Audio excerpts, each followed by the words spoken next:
Coach Bertrand Chida, bonjour. Bonjour Christian. Merci beaucoup, merci. C'est mon siège qui est haut ou bien tu Vous pouvez le remettre à... Oh, c'est mon siège qui est haut ou bien tu as répété. Ça fait 5 semaines. Ça fait 5 semaines quand même. Alors, si vous vous sentez influencé par la différence de taille, vous pouvez baisser votre siège, il n'y a pas de problème. Non, influencé, je suis en hauteur et puis là tu es en dessous. Donc... Ah, vous êtes en hauteur? Non, c'est moi qui suis en dessous, c'est ça? Ouais. Vous avez l'impression que influencé? Ok, d'accord. C'est égal. Bonjour coach. Bonjour Christian. Vous allez bien? Très bien, très bien. Avec cette douce pluie, oui. Bien avec cette pluie fine qui, je veux dire, qui rend l'atmosphère, pas maussade, qui rend l'atmosphère paisible, on va le dire ainsi, parce que vous savez que quand on transpire de la sueur dans la chaleur, cela paraît un peu difficile. Je sais que beaucoup de personnes vont dire que le temps de pluie c'est un temps de chien. Je ne sais même pas pourquoi est-ce que tout ce qui est mauvais, on accorde ça aux chiens, temps de chien. Ouais. Vous pouvez prêter ça à Hermine, c'est un temps de chien.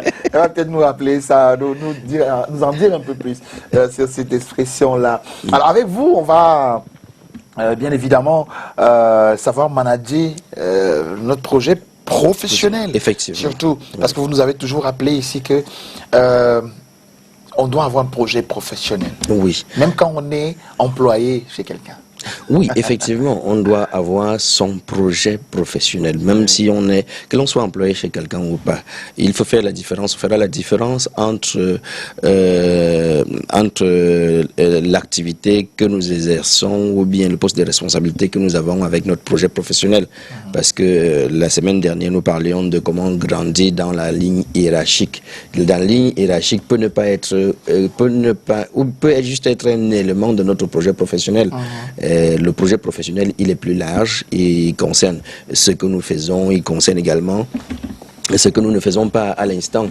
Je prends un exemple de, votre exemple, par exemple, vous présentez la matinale, vous faites autre chose, vous avez un poste de responsabilité ici au niveau de la télévision, vous pouvez grandir vous pouvez grandir là-dedans, mais à côté de cela, votre projet professionnel est lié à la communication qui est beaucoup plus large que ce que vous faites essentiellement ici. Et c'est pour cette raison que en écrivant ce projet, en vous attelant à regarder de beaucoup plus près votre projet professionnel, cela vous permet d'ouvrir les opportunités aussi bien pour vous que pour l'entreprise qui vous emploie, parce que vous n'allez pas être resserré ou bien renfermé sur quoi que ce soit. C'est ça, c'est très important. Alors, on va prendre le premier point, si vous avez convenance. Oui. Le premier point aussi sera quoi? Oui, le premier point, avant d'arriver au premier point, il faut que je dise aux téléspectateurs que notre projet professionnel fait partie d'un ensemble de 8 projets de notre vie. Donc nous avons notre projet de vie est composé de 8 projets. On a le projet professionnel, on a le projet financier, on a le projet intellectuel, on a le projet social, on a le projet familial, on a le projet spirituel, on a le projet loisirs et repos et récupération, on a le projet familial. Je parlais du projet social. Donc c'est un ensemble de 8 projets qui composent notre projet de vie. C'est-à-dire que vous êtes obligé d'élaborer votre projet professionnel, d'élaborer votre projet familial, parce que quand bien même chacun doit avoir une famille, les familles ne vont pas être les mêmes. Quand bien même chacun doit avoir une profession, les professions ne sont pas les mêmes. Quand bien même les gens doivent avoir des finances, le regard porté sur les finances ne vont pas être les mêmes. Il s'agit de travailler là-dessus sous forme de projet pour savoir d'où on part et où est-ce qu'on est en train d'aller, à quel niveau est-ce que l'on est. C'est tous ces éléments qui forgent ce que nous appelons notre projet de vie. Et ce projet de vie doit être soutenu par une vision, c'est-à-dire une vue claire, une vue imagée de ce que toute notre vie va être sur différents plans, sur différents points. Et cette vision nous accompagne à réaliser notre mission de vie pour que quand nous allons quitter cette terre, que nous ayons véritablement vécu et que notre passage ne soit pas aussi indifférent que notre absence. Donc, au vu de cela, nous parlons aujourd'hui du projet professionnel. C'est comme la sagesse africaine de ce matin qui nous a dit que celui qui plante un arbre n'aura pas vécu inutilement. Oui, oui, oui, bien sûr. Bien sûr. Bien sûr, parce que aujourd'hui, nous vivons les fruits les fruits des retombées des arbres qui ont été plantés par ceux qui étaient là avant nous. On peut le voir sur le plan, même pratique, un avocatier, puisque je viens de Bouddha, un avocatier. Fier de l'être. Oui, bien fier de l'être, oui. Un avocatier, les fruits noirs qui ont été plantés par d'autres personnes. On peut regarder également à cela la semence, la graine que vous sémez, la graine que vous sémez en vos enfants, par vos actes sur cette terre, pour que quand vous quittez d'ici, que l'on soit en train d'utiliser. Vous avez par exemple Thomas Edison. Oui. Thomas Edison, nous bénéficions aujourd'hui de la plante qui est cette lumière incandescence que nous utilisons aujourd'hui. Bon, revenons sur notre projet professionnel. Le premier, si vous avez compris, chers téléspectateurs, pourquoi est-ce qu'il est important pour vous d'élaborer votre projet professionnel, de construire votre projet professionnel, afin que votre vie demain soit différente de celle d'aujourd'hui et que celle d'aujourd'hui soit différente de celle d'hier, pour pouvoir vivre convenablement. Parce qu'il est hors de question qu'arriver à la retraite, qu'arriver au 3e âge, que vous vous dites « Ah, j'ai pourtant travaillé beaucoup, j'ai beaucoup travaillé dans ma vie, mais vous regardez, je n'ai rien eu. » Et que la faute est à Dieu. La faute est à la crise économique. La faute est aux voisins, ou bien à votre tribu, ou bien à votre couleur de peau. La faute est à vous si vous n'élaborez pas votre projet professionnel. Alors, comment élaborer son projet professionnel rapidement? Pour élaborer son projet professionnel, il faut déjà, premier point, le faire de manière écrite. Le faire de manière écrite. Premier point, c'est d'écrire votre projet professionnel pour savoir où est-ce que je pars, où est-ce que je suis, où est-ce que je vais, quels sont les livrables, qu'est-ce qui me fera savoir que je suis véritablement sur le chemin. Ça doit être fait par écrit. Premier défaut chez moi. Il y en a qui disent que non, ton projet, oui, j'ai ça dans la tête, je connais. Mais moi, comme ça, c'est les nous. je connais mon projet professionnel, je veux être, et puis terminer. On s'arrête là-dessus. Non, grosse erreur, parce que quand vous allez vous mettre à écrire, c'est tout un tas de choses qui va revenir, sur lesquelles vous allez cogiter, vous allez rentrer là-dedans, vous allez vous ancrer même là-dedans. Premier point, c'est de pouvoir écrire son projet professionnel. Peu importe où vous êtes, que si vous êtes les débutants, c'est-à-dire que vous n'avez pas encore commencé à travailler, si vous êtes les débutants, si vous avez déjà travaillé, si vous êtes même déjà presque à la fin de votre carrière, peu importe, et asseyez-vous, écrivez votre projet professionnel. Puisque il ne s'agit plus ici d'aller dans la ligne hiérarchique, de grandir dans la ligne hiérarchique, mais c'est d'écrire votre projet professionnel. Vous savez que jusqu'à ce qu'on décède, les gens vivent de leur projet professionnel en étant des consultants, ou bien en créant d'autres entreprises, ou bien d'autres entités qui leur procurent de l'argent, afin qu'ils ne soient plus seulement en train de courir pour aller chercher de l'argent chaque matin quand il est en train de pleuvoir, mais qu'ils soient en train de bénéficier, de leur expérience, ou bien de leur projet professionnel. Donc, il est important d'écrire son projet professionnel. Donc, peu importe où vous êtes, asseyez-vous et commencez à écrire votre projet professionnel. Vous allez commencer par l'analyse de votre situation actuelle pour voir effectivement où vous êtes. Celui qui va faire l'analyse de sa situation actuelle en étant débutant, il va voir qu'il est au début. Vous allez voir que vous êtes presque à la moitié que vous avez fait un bon parcours de 10 ans, de 20 ans, de 30 ans ou bien de 50 ans.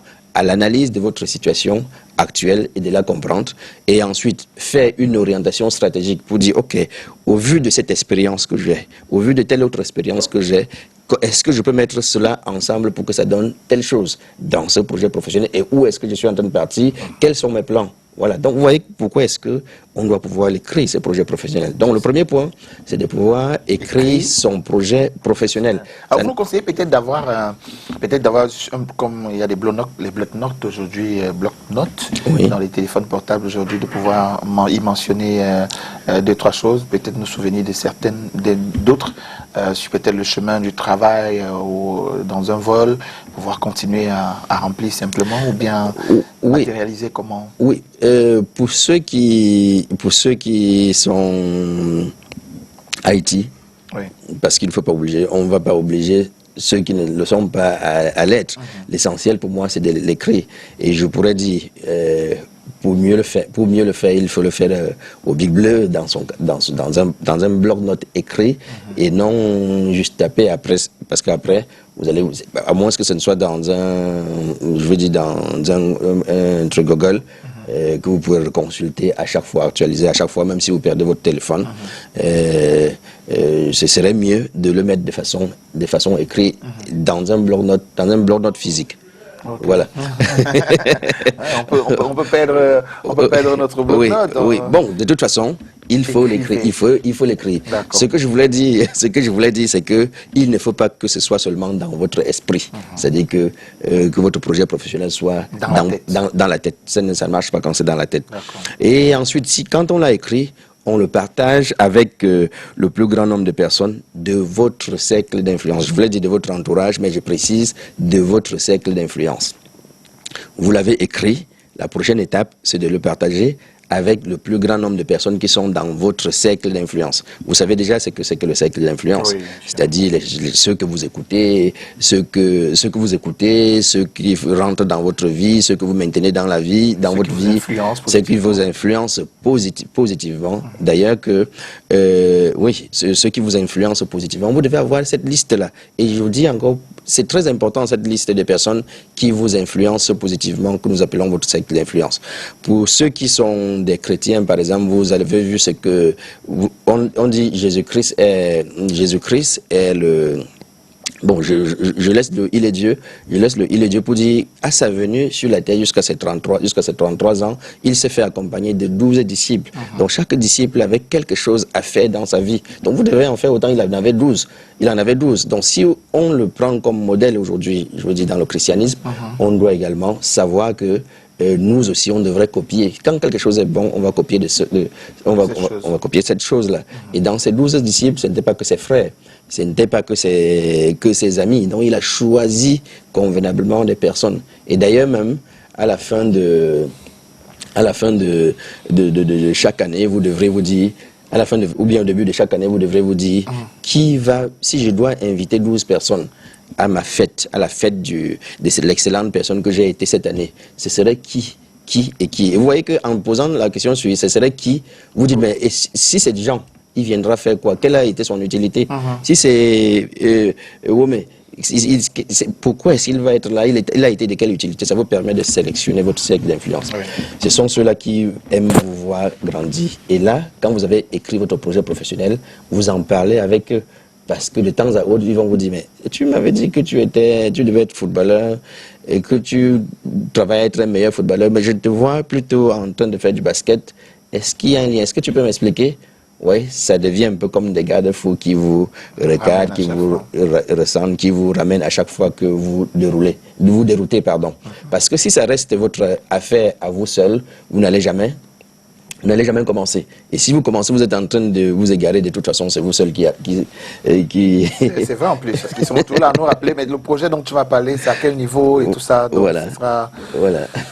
C'est bien de le savoir. Alors, on a encore peut-être 2 minutes pour pouvoir avancer avec un troisième point. Avec un troisième point. Le troisième point, c'est de pouvoir faire un plan d'action pour chaque année qui commence. Chaque année qui commence, il fait un plan d'action. On parle, vous voyez, c'est comme on appelle projet professionnel, l'importance du projet professionnel. Vous voyez? Donc, vous êtes en train d'avancer. Votre projet professionnel, ce n'était pas pour un an. C'est pour toute votre vie, parce que ça fait partie du projet de vie. Donc, chaque année, vous devez pouvoir vous asseoir pour dire où est-ce que j'en ai? Puisque chaque entreprise, pour avancer, fait ce qu'on appelle le plan stratégique. Le plan stratégique, c'est pour les 3 années, c'est pour les 5 années. Et pour les entreprises qui veulent bien travailler, font leur plan stratégique pour chaque un an. Après chaque an. Le plan stratégique, comme je l'ai dit tout à l'heure, est composé est à 3 niveaux, 3 paliers. Oui, 3 paliers. 3 paliers. J'espère qu'Amine va être contente. Ouais. C'est à 3 paliers. Le premier palier, c'est l'analyse stratégique. L'analyse stratégique vous permet de savoir où est-ce que vous en êtes. J'ai travaillé toute cette année sur mon projet professionnel. L'analyse stratégique me permet de savoir où est-ce que j'en suis. Un peu comme du bilan. Oui. Où est-ce que j'en suis. Et maintenant, le deuxième point, c'est l'orientation stratégique. L'orientation stratégique, c'est où est-ce que je suis en train d'aller. C'est pour ça que j'ai parlé tout à l'heure du plan d'action. Où est-ce que je suis en train d'aller. Et maintenant, après l'orientation stratégique, c'est le plan d'action. Quel est le plan d'action que vais utiliser cette année pour continuer à construire mon projet professionnel? Ça peut être les formations, ça peut être m'intégrer dans les réseaux professionnels, ça peut être, je sais pas moi, faire partie de la communauté des personnes qui travaillent dans la communication, si je suis communicateur dans la communication, ou bien des coachs, ainsi de suite. Voilà, c'est très important de pouvoir faire ce plan stratégique pour son année. Nous étions là sur le 3e point, et je dis encore une fois de plus que c'est hyper important de travailler, et c'est hyper important de travailler là-dessus parce que cela nous permet d'être orientés, cela nous permet de savoir ce que nous posons comme acte chaque année, chaque mois, chaque semaine, chaque jour. Cela nous permet de nous réveiller chaque matin en sachant que nous concourons à telle chose, nous poursuivons telle chose durant la journée. Et avec cela, on va pas disperser les énergies. Donc voilà un peu comment c'est important pour ce troisième point. On peut aller au quatrième point. Oui, au quatrième point. Au quatrième point, nous devons évaluer et mettre à jour régulièrement ce plan d'action. C'est-à-dire que il ne suffit pas seulement d'élaborer et de dire voilà ce que je veux faire pendant l'année, mais chaque année, dans cette année, je dois pouvoir élaborer et vérifier chaque jour, chaque fois, est-ce que je suis en train d'évoluer, est-ce que je suis en train de régresser, est-ce que je suis même sur la ligne.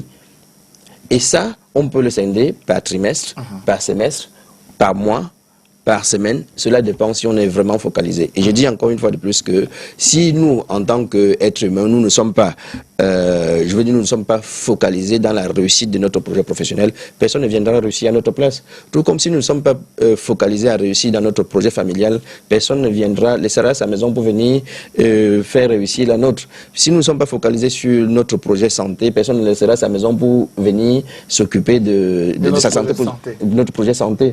Donc c'est important. Et puis on peut terminer. Finalement, on fait le 5e point. On fait le 5e point. Il faut donc le consulter à chaque fois qu'on fait face à une situation professionnelle délicate. Donc quand on fait face à une situation professionnelle qui est délicate, pour exercer mon projet professionnel, je l'exerce parfois, comme je l'ai dit, ça peut être dans l'entreprise où je suis embauché en tant qu'employé ou bien dans l'activité que moi-même j'ai lancée. Et chaque fois, dans cette activité ou bien dans l'entreprise, je peux être confronté aux difficultés. Quand je suis confronté aux difficultés, je rentre donc voir sur le plan stratégique que j'avais fait. Est-ce que c'est ça qui devient le plan B? Oui, effectivement, ça devient le plan B parce que j'avais pensé que ça devrait être comme ceci, c'est plutôt comme cela. Et comme j'ai prévu, parce que l'analyse stratégique ou bien la planification stratégique vous permet de pouvoir vous dire à partir du mois d'août, il risque d'avoir telle difficulté. Et s'il y a telle difficulté, je peux faire comme ceci. Donc vous rentrez, vous regardez, ah oui, j'avais prévu ou je n'avais pas prévu, et vous travaillez là-dessus pour que ça ne vous démotive pas. Donc voilà un peu, c'était les 5 points qui nous permettent d'élaborer notre projet professionnel.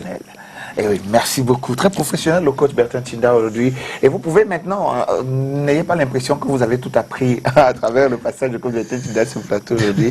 Son numéro de téléphone est juste affiché en dessous de son nom. Vous pouvez l'appeler, même sur WhatsApp directement, échanger avec lui. D'ailleurs, le numéro est là.